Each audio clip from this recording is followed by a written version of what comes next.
Paseos por la Sierra, con Alberto Garín. El convento segoviano de Santa Cruz la Real, en el pasado de la Orden Dominica, se encuentra situado en la ladera que desde el centro histórico desciende hacia el valle del río Eresma. La mayor parte de la obra que hoy podemos ver de este convento ya es de finales del siglo XV, cuando los reyes católicos quisieron ennoblecer el edificio y le encargaron probablemente a su arquitecto favorito, Juan Guas, que llevara a cabo esta importante reforma. Pero hay un elemento previo que aún se conserva y se puede visitar del convento medieval, la llamada Cueva de Santo Domingo, a la que se llega bajando numerosas escaleras, puesto que tenemos que colocarnos por debajo de la iglesia actual de finales del XV y de la iglesia que sabemos que existió porque tenemos algunos restos arqueológicos de época románica del siglo XIII. Debajo de esa iglesia se encontraba esa cueva, no tanto a modo de cripta como el hecho de estar construido en pendiente hace que inevitablemente, según vamos descendiendo, pues las estructuras quedan unas por debajo de las otras. Pues bien,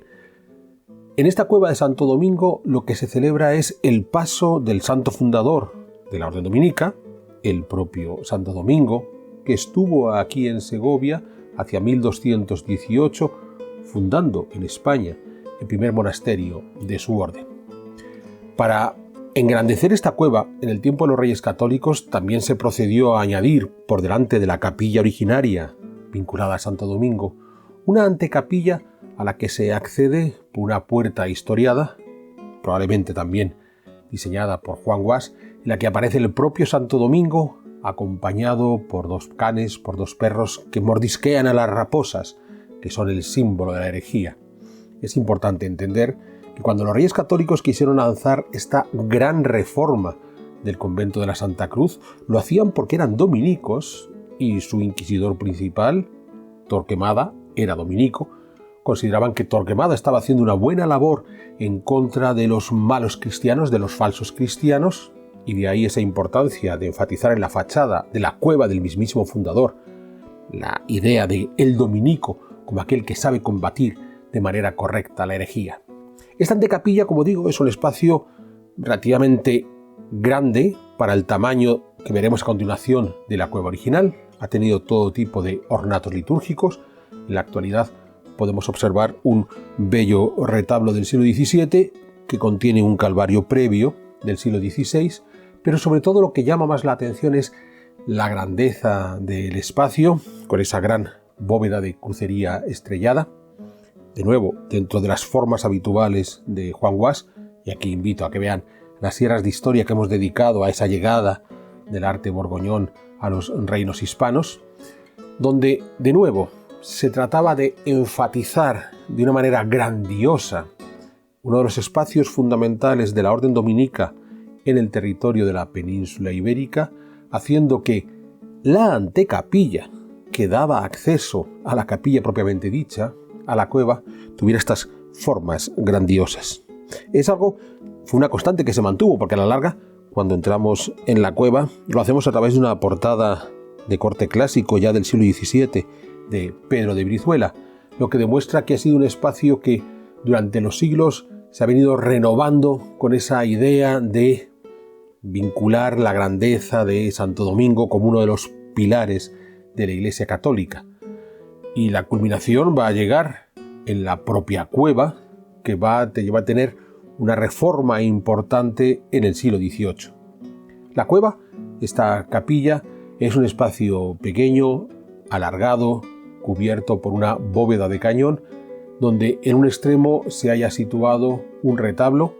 ya del siglo XVIII, finales del XVII, comienzos del XVIII, la bóveda muy decorada, muy recargada, que nos cuenta toda la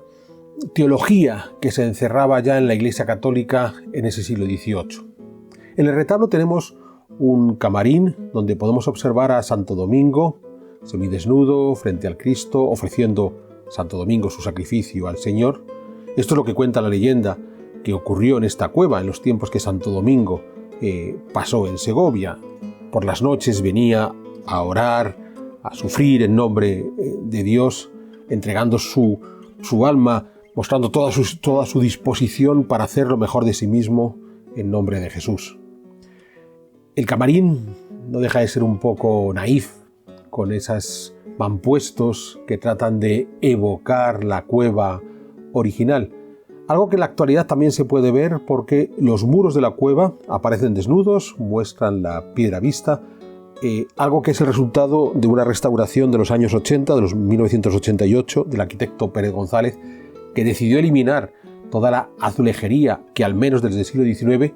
cubría estas paredes, dando un aspecto de una decoración mucho más rica y menos rústica que lo que vemos hoy cuando vemos estos muros desnudos. Pero bueno, estamos en esas modas de los restauradores de época contemporánea que viven obsesionados por desnudar los muros. Pues bien, esta rica ornamentación de la cueva contrasta con una singular imagen que tenemos en un lateral del propio Santo Domingo, atribuida a Sebastián de Almonacid a comienzos del XVI,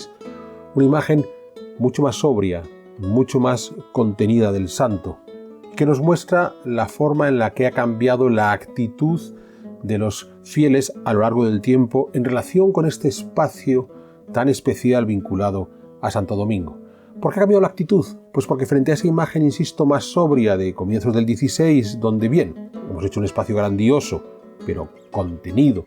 en el que recordamos el sacrificio de Santo Domingo, la propia figura del fundador de los dominicos, en el resto de la cueva lo que nos vamos a encontrar, y hemos de imaginar todavía más cuando teníamos la azulejería, es una ostentación de riqueza en la decoración realmente notable. Es más, cuando uno por fin accede hasta la cueva de Santo Domingo, esta rica bóveda del siglo XVIII, muy ornamentada, es algo que te llena la vista. No es gratuito. En este siglo XVIII, que en nuestra mente lo tenemos asociados a la ilustración, la razón y demás, la Iglesia Católica decidió hacer un nuevo giro en el discurso teológico que defendía. Algo de esto ya lo hemos comentado en otra sierra de historias, en la que tratábamos la fachada de la Catedral de Astorga, también de comienzos del XVIII, donde se abrió un debate entre bienes materiales y virtudes. La idea está en que esta rica decoración que vemos en la cueva de Santo Domingo,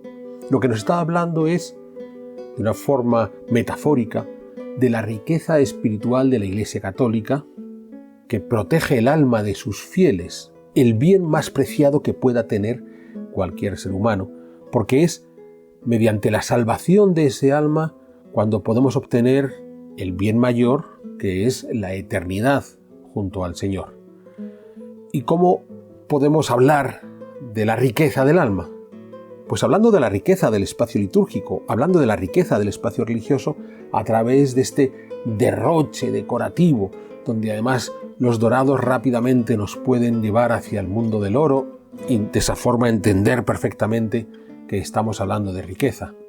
E insisto, no se trata de un mensaje donde se enfatice la riqueza material per se. La idea no está en acumule usted muchos bienes materiales y de esa manera será feliz, sino la Iglesia es rica. La Iglesia es rica espiritualmente. La Iglesia es rica espiritualmente porque los miembros de esa Iglesia son esos fieles que vienen con sus almas, que son los tesoros más preciados que puede tener cualquier ser humano. De modo que saber conservar, saber alimentar, saber preservar ese alma para la eternidad es el bien más preciado que podemos conseguir. Y en este siglo XVIII, donde la razón, el gusto por el materialismo y demás estaba presente, a través de estas ricas decoraciones, la Iglesia Católica volvió a recordar que el tesoro más preciado era el del alma. Lo llamativo está en que cuando salimos de la cueva de Santo Domingo, nos enfrentamos al jardín exterior, por si acaso queremos evocar el lugar hacia el que se va a dirigir ese alma, ese paraíso, y qué mejor que en esa naturaleza controlada del pequeño jardín que queda frente a la antecapilla, pero también gracias a ese balcón que desde este jardín mira al cauce del río Eresma, esa naturaleza controlada a través de las huertas, a través de los regadíos, a través de alguna finca de pastoreo, que nos viene a evocar esa naturaleza dominada por el Señor, que a la larga será ese paraíso que espera para aquellos que han sido capaces de preservar el bien más valioso que poseen, que es el de ese alma, esa rica alma que se quería expresar a través de la ostentación decorativa que hemos podido observar en el interior de la cueva de Santo Domingo, en el antiguo convento dominico de Santa Cruz la Real de Segovia.